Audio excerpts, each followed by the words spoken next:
Aujourd'hui, niveau où on va se faire encercler dans un tout petit espace. Du coup, il s'agira de gérer l'espace que nous avons à notre disposition.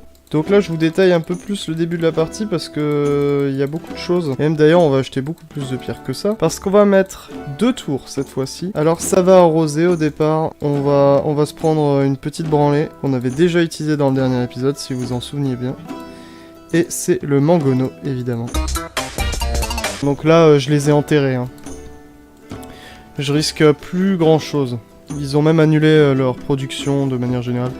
Donc ils ont la tête sous l'eau, ils sont pas prêts de ressortir, mais on fait attention quand même. Bon là on est d'accord, il reste rien de leur château, on pourrait les attaquer avec vraiment rien et gagner quand même. Attention.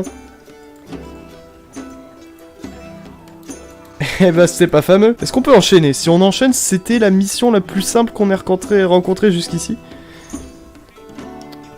Une fois l'obstacle de départ passé.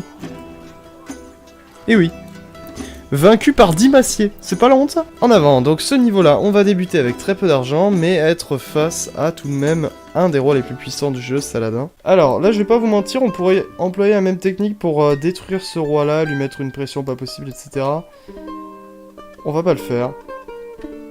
On va se concentrer sur un joli château développé à partir de pas grand-chose. Donc, il va nous falloir une tour ici, mais on va plutôt fonctionner comme ça. On va en ajouter une là. Tac, donc on va pas encore développer l'épaisseur des murs, mais on va ajouter des tours. Mais donc là, vous pouvez voir qu'on fonctionne par quartier. Ici, il y a les habitations. Ici, il y a quelques lieux de production, même si c'est un peu fouillis. Ici, il y a le pain. Ici, je compte mettre les armes. Je sais pas trop quoi mettre ici encore.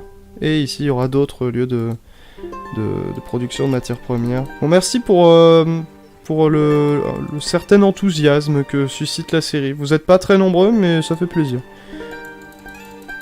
Je fais ça avant tout pour me faire plaisir, parce que j'aime beaucoup ce jeu. J'ai envie de le faire partager un petit peu, parce qu'il est vraiment pas très connu, surtout en France. Hein. J'ai vu qu'en Allemagne, il était plutôt connu. Allez savoir pourquoi. Et de par chez nous, vraiment pas beaucoup. Et vous voyez, les arbalétriers sont tellement forts que le simple fait d'en mettre 10 là nous a tenus pendant près de 40 minutes. Simplement parce que les rois adverses peuvent rien y faire, les arbalétriers sont juste trop forts dans ce jeu. Et là, il y a un gamin qui s'est mis là. Du coup, je peux pas le poser. Oh putain. On fait un genre de slalom. Et les troupes, pour accéder à nos murs, qu'ils souhaitent détruire en priorité, bah, vont devoir zigzaguer. Et ils vont perdre beaucoup de temps. Et c'est là que c'est intéressant dans l'idée. Et regardez.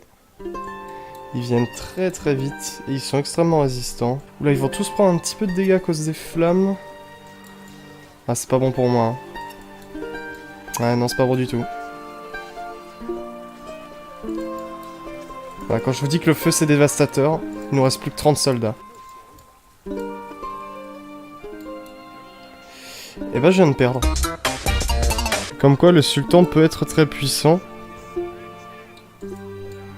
Voilà. Bon bah ce sera lui le prochain du coup. Alors j'ai une mauvaise nouvelle. Voilà. Ok, et on enchaîne, allez. Je suis pas dupe, on va se faire rouler dessus. Sa tour est trop pleine, tout est encore en place. Eux, ils vont nous foutre le feu, bref, ça va être une catastrophe.